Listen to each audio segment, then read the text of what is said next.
Pensando Bíblicamente, junto al pastor Juan Manuel Vaz. Dios vivió su propia pérdida cuando clamó en la cruz: Padre, ¿por qué me has desamparado? Y este es un momento tan radical y crucial en el cristianismo, en el mensaje del cristianismo. Solo en el cristianismo, a contraste de otras religiones, es que somos testigos de un Dios que por un momento Él mismo se convierte en un ateo.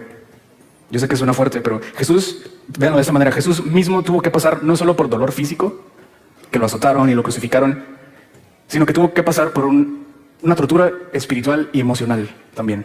Él tuvo que pasar por la pérdida radical de cualquier garantía trascendental. Y ese es el momento que Él dice: ¿por qué me has desamparado? What? Gracia y paz, amados hermanos. Queríamos comentar aquí también nuevamente ese fragmento de ese pequeño extracto de las palabras que estaba exponiendo el hijo de Jesús Adrián Romero, famoso cantante evangélico. ¿Por qué queremos comentar esto? Hermanos, hay una de las cosas de las que Pablo advierte a la iglesia, de la que las escrituras advierten al pueblo de Dios, y es del hecho de una cosa que pueden llamar vanas sutilezas o filosofías también. Esas vanas sutilezas, esas filosofías que entran a veces en la iglesia encubiertamente, a veces parecen cosas muy intelectuales, cosas que algunos catalogarían de muy espirituales, cosas que no están en la Biblia, pero parece que parten de la Biblia. Es decir, hay predicadores que a veces leen un versículo y expanden su mente ahí por lugares donde la Biblia no va. Ellos analizan el texto bajo sus propios criterios, bajo sus propias filosofías, bajo sus propios pensamientos, y acaban divagando a lo largo del texto en cosas que la Biblia no menciona. Miren, cuando Dios nos llama a predicar las Escrituras, Dios no quiere que seamos creativos. Dios no quiere que seamos nuevos, innovadores. Dios no quiere que traigamos nuevos mensajes. Dios no quiere que traigamos nuevas ideas. Dios no quiere que traigamos nuevos pensamientos. La verdad es que lo que Pablo enseñó, lo que Pedro enseñó, lo que el apóstol Juan enseñó, es lo que nosotros deberíamos enseñar hoy en día. A mí me gusta mucho estudiar la historia de la iglesia, porque me gusta entender lo que yo entiendo a la luz de las Escrituras y compararlo con lo que ha entendido la iglesia a lo largo de los siglos. Nosotros sabemos que la iglesia no es nueva. Nosotros no aparecimos el año pasado aquí y dijimos: venga, esta es la iglesia de Jesucristo. Hay una larga historia detrás de nosotros. Nosotros no somos ni los primeros pastores ni los primeros predicadores de la historia de la iglesia. Dios dejó su palabra para su pueblo a lo largo de los siglos. No dejó una palabra diferente para cada tiempo. Por lo tanto, nosotros creo que debemos estudiar qué se ha enseñado a lo largo de los siglos sobre la palabra de Dios. ¿Cuáles han sido las doctrinas fundamentales de la iglesia a lo largo de la historia? Para saber que no estamos enseñando nada nuevo. Porque es muy extraño creer que si nosotros traemos un mensaje nuevo es el correcto y pensar que por 2000 años de historia la iglesia se ha estado equivocando y no ha visto esas cosas. Cuando nosotros pensamos sobre apóstoles, sobre ministerio pastoral femenino, sobre diezmos, sobre dones, sobre escatología, sobre características de un pastor, el liderazgo en la iglesia, el diaconado, sobre todas esas cosas, sería bueno no ver lo que se enseña hoy solamente, sino qué se ha dicho de esos temas en estos 2000 años de historia. ¿Qué ha enseñado la iglesia en estos 2000 años de historia? ¿Por qué? Porque debemos seguir los mismos patrones. No podemos ser tan arrogantes de pensar que la iglesia ha estado 2000 años ciega y ahora nuestros ojos se han abierto. Quizá deberíamos ser humildes y decir: mira, si la iglesia no ha enseñado esto en 2000 años y nosotros lo vemos así, puede ser que nosotros estemos equivocados, porque esos hombres estudiaban las Escrituras, tenían las Escrituras. Entonces, falta mucha humildad a veces cuando la gente está trayendo enseñanzas nuevas, despreciando 2000 años o más de historia, como si ellos no hubieran visto nada y nosotros fuéramos los más iluminados de este tiempo. Eso es peligroso. ¿Por qué digo esto? Porque lo que la filosofía y las vanas sutilezas traen a la iglesia es eso: cosas nuevas, pensamientos nuevos, enseñanzas nuevas que nunca se han enseñado y que nunca han partido de la Escritura. Si tú te pones delante de ese predicador, delante del hijo del Señor Jesús Adrián Romero, y tú escuchas nuestro Dios, el Dios de los cristianos, es el único Dios que por un momento se volvió ateo, dime la verdad, ¿qué provoca en tu corazón? Yo quiero entender que ahí del otro lado de la pantalla hay una persona que estudia la Biblia.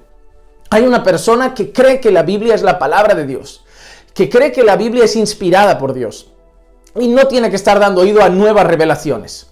La Biblia mismo enseña que quien traiga otro evangelio, aunque fuera un ángel del cielo, debemos considerarlo anatema, maldito, y rechazar completamente esa nueva enseñanza. ¿Has escuchado tú alguna vez que Dios fuera ateo?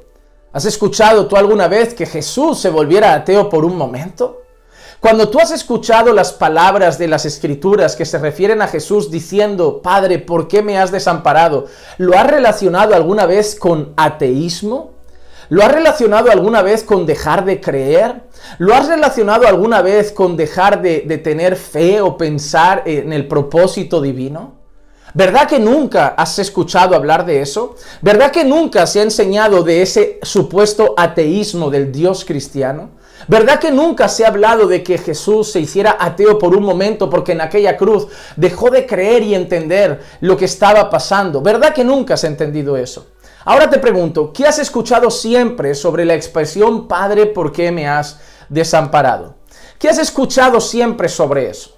Pues debes haber escuchado estas cosas. En primer lugar, que la unión del Hijo y el Padre ha sido siempre perfecta. Ha sido siempre perfecta. Por eso Jesús muchas veces usa expresiones como el Padre y yo somos uno. O vemos al Padre exaltando al Hijo con frases como ese es mi Hijo amado, en quien tengo complacencia.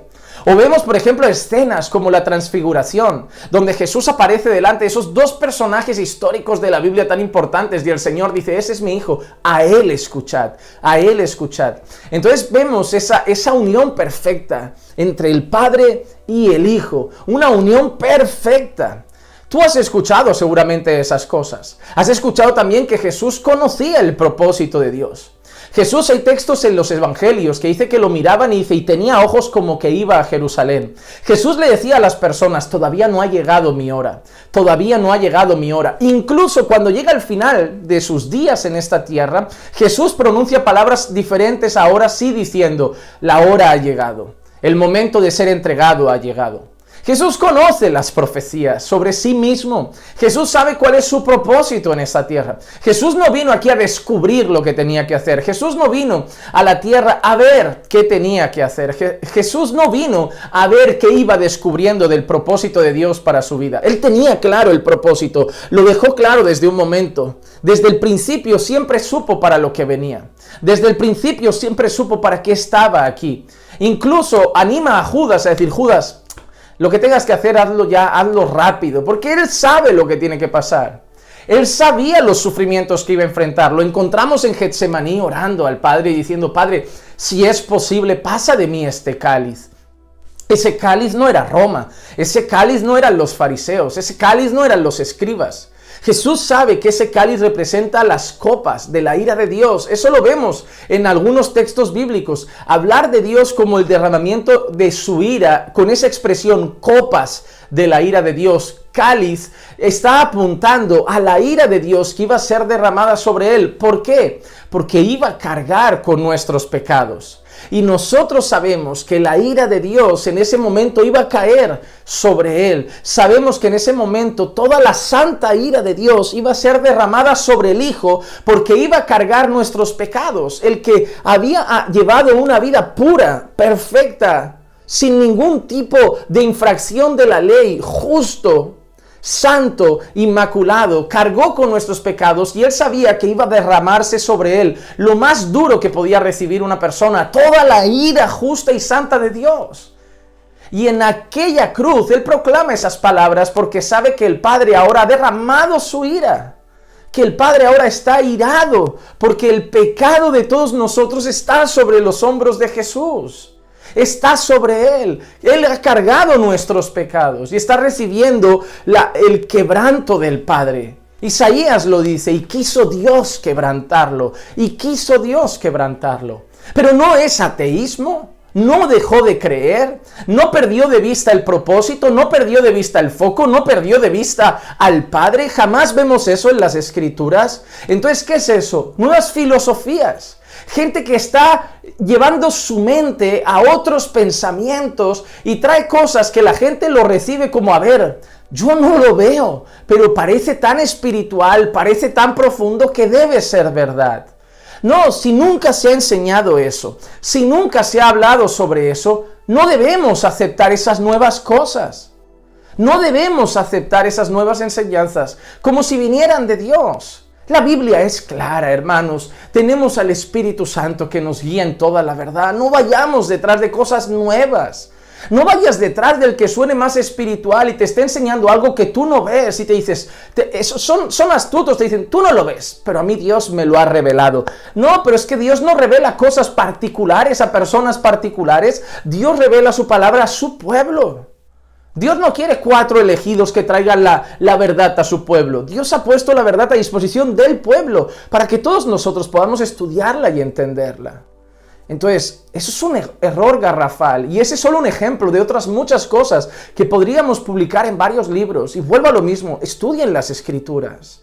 No se dejen llevar por esos pensamientos que parecen tan profundos, que parece gente súper intelectual. No, yo es que soy muy simple, esa persona se ve súper intelectual, dice cosas así profundas. Y la pregunta no es si es profundo, si es intelectual, la pregunta es si es bíblico.